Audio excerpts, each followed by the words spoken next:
In this video, we're going to talk about a flower you've probably seen in countless gardens, the incredible calendula. It's like a little burst of sunshine in plant form, a super common flower with a surprisingly rich history and a ton of different uses. Welcome, everyone. Now, you might know this flower as the pot marigold, but it is so much more than just a pretty face. It's a plant with a story that stretches across continents and all the way back through centuries. Okay, let's dive right in.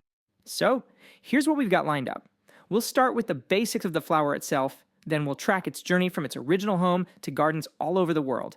We're going to uncover its amazing uses in the kitchen, check out its role as a helper in the garden, and wrap things up by digging into its really cool history and symbolism.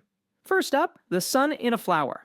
In this part, we're just getting down to the basics. What makes a calendula, you know? From its family tree to that sunny look.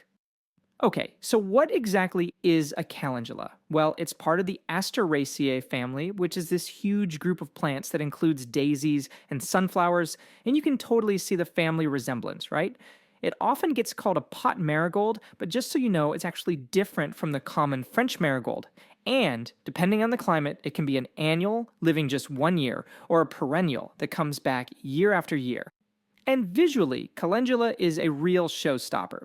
You'll know it by its bright, daisy-like flowers that come in this beautiful, warm range of colors. Everything from creamy whites and golden yellows to these really vibrant oranges. The plants themselves can get up to 60 centimeters tall with these big, impressive flowers that can be 10 centimeters across. And all that is set against these really nice-smelling, pointy green leaves. Now, this is a really cool detail where its name comes from.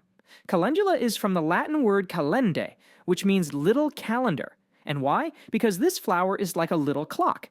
It faithfully follows the sun, opening up its petals every morning and closing them back up at night. How neat is that? Okay, so we know what it looks like, but where in the world does this thing grow? And, maybe more importantly, how can you grow it yourself? Let's get into it. Originally, calendula was native to places like the Mediterranean, parts of Europe, and Asia. But honestly, its toughness and beauty have made it a world traveler. These days, you can find this super adaptable flower growing in gardens on pretty much every single continent. And if you're thinking about growing it, I've got great news. Calendula is incredibly easygoing. It loves full sun, but it can totally handle a bit of afternoon shade, especially if you live in a really hot place. It's not fussy about soil either, as long as water can drain through it. The bottom line, it's a very forgiving plant, which makes it perfect for beginner gardeners. Planting them is an absolute breeze, seriously. Just find a sunny spot with decent soil, pop the seeds in about half a centimeter deep, and give them regular water when they're little seedlings. After that, just watch them go. They grow super fast and don't need a lot of fussing over, which makes them one of the most rewarding flowers you can possibly plant. Alright, now we get to one of the most exciting things about calendula. It's not just there to look pretty, this flower is incredibly useful. The first question a lot of people have when they hear about its uses is a simple one. Can you really, eat it? And the answer is a big, resounding yes. The petals are not only totally safe to eat, but they're also a fantastic and beautiful addition to your kitchen.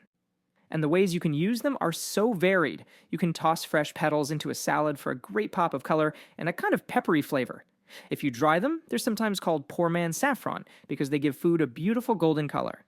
You can also brew them into a calming tea, or even use them to make natural yellow and gold dyes for fabrics.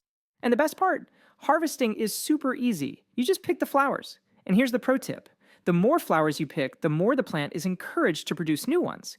It is literally the gift that keeps on giving. Every plant has its place in the garden ecosystem. So let's take a look at who calendula helps out and what you might need to watch out for. So, in the garden, calendula is a total superstar. It's amazing at attracting good guys like bees, butterflies, and even some pest eaters like hoverflies and ladybugs, but it's not invincible. You do have to watch out for things like aphids and whiteflies, and if it's too damp, powdery mildew can sometimes be a problem. But hey, on the bright side, deer and rabbits usually leave it alone.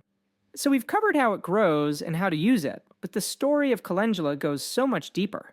It's just jam-packed with history, symbolism, and some really surprising fun facts. To really get its rhythm, here's a quick peek at its typical life cycle. Usually, seeds you plant in the winter will start growing through the cooler months, then just explode with flowers in the spring. They'll produce their seeds before finishing up their cycle as summer really heats up. That whole sun-following habit didn't just give it a name, it also really captured the imagination of writers. William Shakespeare famously wrote about the marigold that goes to bed with the sun, and with him rise weeping, which is just such a beautiful reference to the morning dew you see on its petals. This one flower carries so much symbolic weight in different cultures. For the ancient Romans and Greeks, it was all about joy and having plenty. In Christian traditions, it was called Mary's gold and was a symbol of devotion. But it has a more serious side, too. In Victorian England, it could mean grief, while in Mexico, those bright petals are used on the Day of the Dead to help guide spirits back home. And let's wrap up with 5 quick fascinating facts. 1. Calendula is one of the birth flowers for October. 2. In India, it's considered sacred and is used to decorate statues of Hindu gods. 3. If you feed the fresh petals to chickens, it can actually make their egg yolks a brighter, richer orange. 4. Its common name, pot marigold, comes from being used all the time in soups and stews. And 5. For centuries, it's been a go-to in traditional herbal medicine, especially for helping with skin issues. So, as you can see, the calendula is so much more than just another yellow flower in the garden. It really makes you wonder, doesn't it? What other common plants or even weeds in our own backyards might be hiding these amazing stories and secrets, just waiting for us to find them? It's a great reminder to just look a little closer at the nature all around us. Alright, that is it for this video, everyone. Thank you for watching. Please make sure you're subscribed to our YouTube channel, and I'll see you in the next video.